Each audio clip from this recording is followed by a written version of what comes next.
Jones, vou aí no seu AP, tá? Legal, Monique, chega aí. No começo foi de brincadeira e acabou ficando a tarde inteira. Já era noite, você nem pensava em ir embora.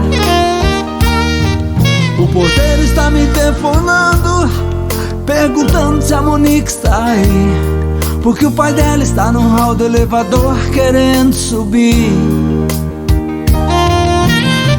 Não tem ninguém aqui, não tem ninguém aqui.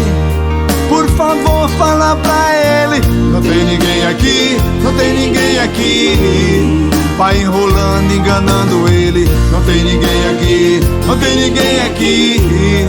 Por favor, fala pra ele, seu Antônio. Não tem ninguém aqui. Não deixe ele subir.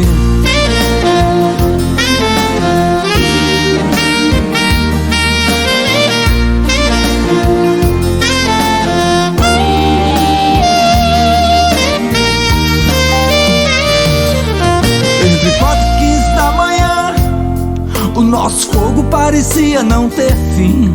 Você dando o melhor de você e eu de mim. O porteiro não tem jeito, me telefona, me explicando que agora complicou. O pai dela agora já está dentro do elevador. Mas seu Antônio, não tem ninguém aqui, não tem ninguém aqui. Por favor, fala pra ele. Não tem ninguém aqui, não tem ninguém aqui. Vai enrolando, enganando ele. Não tem ninguém aqui, não tem ninguém aqui. Por favor, fala pra ele, seu Antônio. Não tem ninguém aqui. Não deixe ele subir.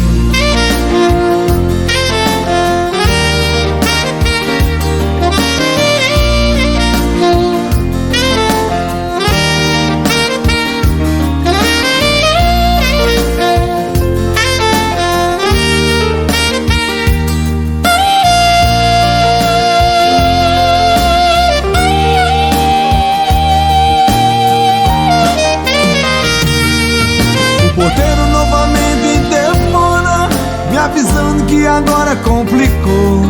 O pai dela agora já saiu do elevador. Não tem ninguém aqui, não tem ninguém aqui. Por favor, fala pra ele. Não tem ninguém aqui, não tem ninguém aqui. Vai enrolando, enganando ele. Não tem ninguém aqui, não tem ninguém aqui.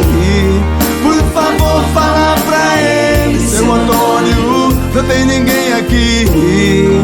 Não deixe ele subir. Não tem ninguém aqui, não tem ninguém aqui.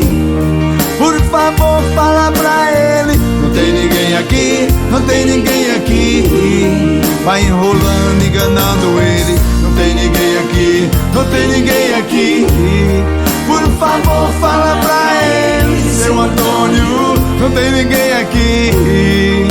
Não deixe ele subir.